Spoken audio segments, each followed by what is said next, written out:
I'm Randy Gitsch. I manage the still archive operation of PRO-TEK vaults in Burbank, California.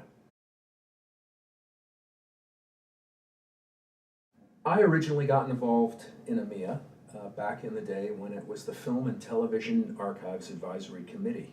The way I got onto their mailing list was that I had been a part of the Film and Television Documentation Workshop done at the American Film Institute campus in '85 and '86, and that was no longer given by '87, '88, so I kind of longed for that workshop seminar kind of lyceum environment, and I ended up on the mailing list of FATAC and went to what became their last conference. FATAC, the Film and Television Archives Advisory Committee, really started out as two committees, the Film Advisory Committee and the Television Advisory Committee. Both were initiatives of the American Film Institute's National Center for the Preservation of Film and Video. And they were really existed to form a think tank, to corral people of a like mind, and get them together to share thoughts, share ideas, and deal with issues that were at the fore. Vinegar syndrome, for example, which was starting to occur, but really every aspect of archives and archiving and media.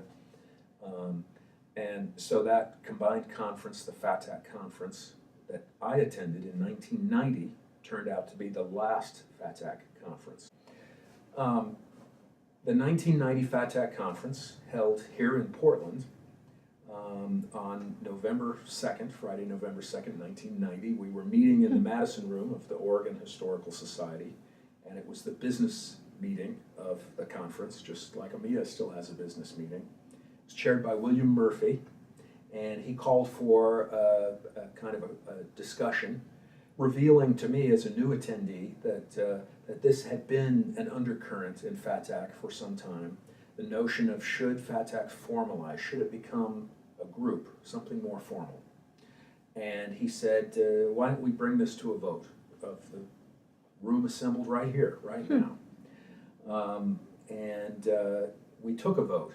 As I recall, there were 60 seats in this room. I'm told there were 66 people. Well, when I arrived, I was given a list of attendees because I asked for it. It had 66 people on it. But as I recall the room, it was a narrow, long room with 2 tables on each side of a central aisle, 3 seats at each table. There were 10 tables, so that's 60 chairs by my count. The room wasn't full when we took the vote. It was probably about 50 people, and the vote went about 30-20, as I recall. Pro formalize this group, 20 don't formalize this group. Pro and con points were raised as to why that should happen.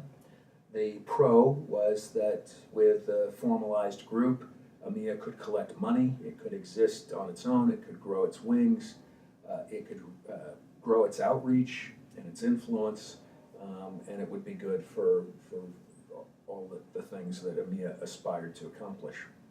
The con was that formalizing the group would disrupt the grassroots nature of our meeting and the free will and free discussion of thoughts and ideas, perhaps intellectual disclosures of assets, who knows.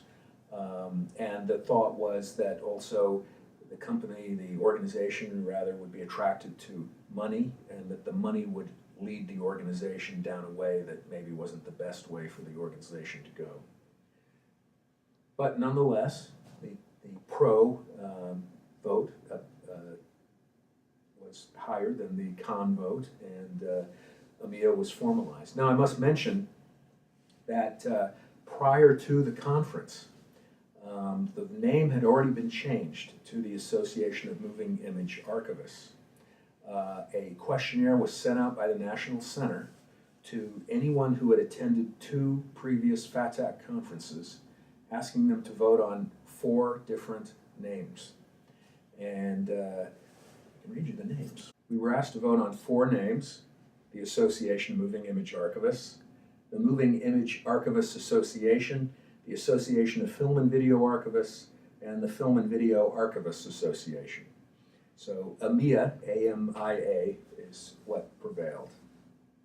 Now, that had been voted on by the mailer that had been sent out to people who had attended 2 previous conferences. At the conference itself, that was proposed to us, and we again voted on it, those of us there, and we concurred with that choice of the name. The name stuck, and it was decided based on the other vote that we should formalize our group. Now, I must say that didn't really arise spontaneously. The American Film Institute, funded by the government, of course, and its National Center for the Preservation of Film and Video, kind of had a mandate to be given a budget and to spend it accordingly and to achieve certain goals. I think the goal that was discussed at the time really was that the National Center really wanted to give AMIA its wings to launch it and push it away. They didn't necessarily want to be the governance body of a whole organization. So that's what they did, and we have survived to this day.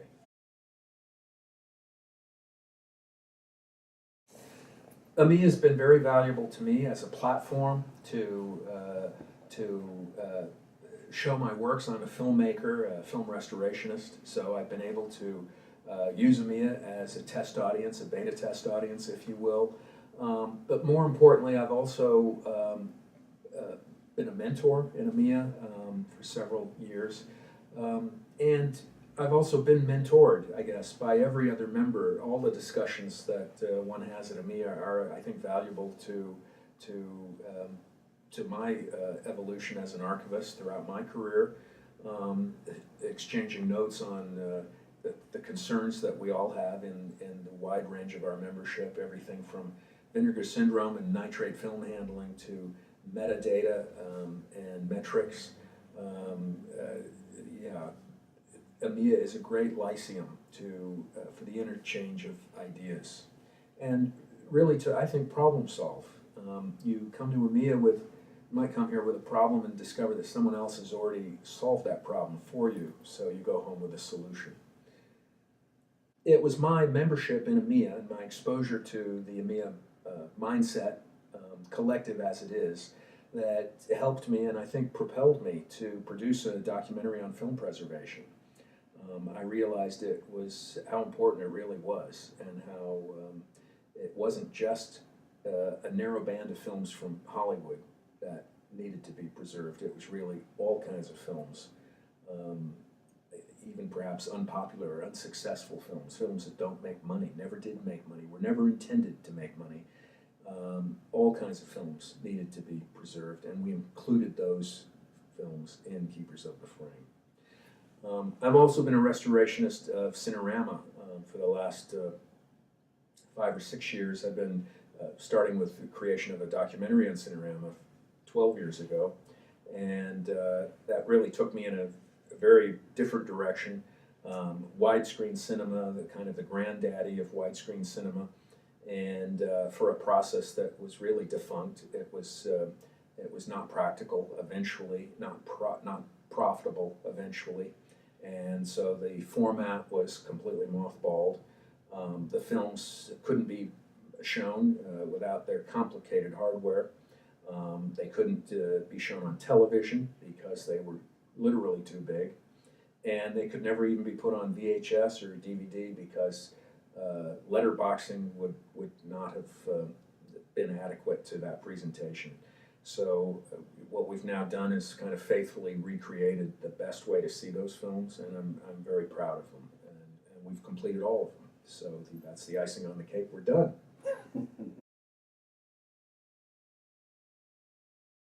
Oh yes. I do. I am a filmmaker, and years from a large part of my life was a film collector. I was a filmmaker as a child, even. So I really enjoy archival screening night.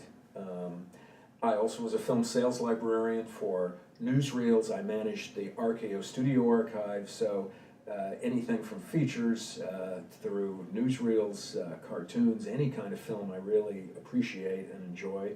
I made a documentary on film preservation, which included all these different kinds of films. And Archival Screening Night really encompasses that mix, and it is the mix of films that concern our members. They each come from an archive where any special niche of filmmaking is very important to them, and they share that with us.